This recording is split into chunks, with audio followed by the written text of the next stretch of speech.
jalanan 5 tahun yang lepas memang penuh dengan rintangan dan cabarannya. Kalau saya nak ungkap satu persatu, sangat panjang.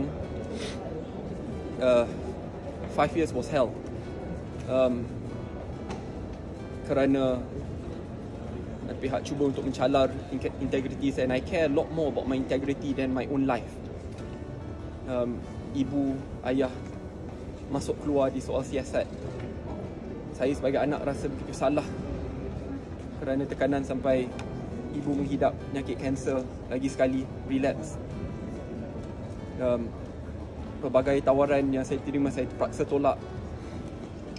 Jalan mudah ditolak untuk membersihkan nama di mahkamah. Kerana akhirnya mahkamah itulah merupakan benteng terakhir bagi rakyat yang disalahi dan dikhianati. Sebab itu kemenangan pada hari ini mengingatkan saya mengapa saya memilih jalan untuk mengabdikan diri pada perjuangan untuk memajukan Malaysia. I mean, I really do sincerely love this country more than my own life. And I will do whatever it takes to make this country a great country. Dan untuk Malaysia jadi negara yang maju, institusi kehakiman dan yang lain bebas, kuat, kukuh.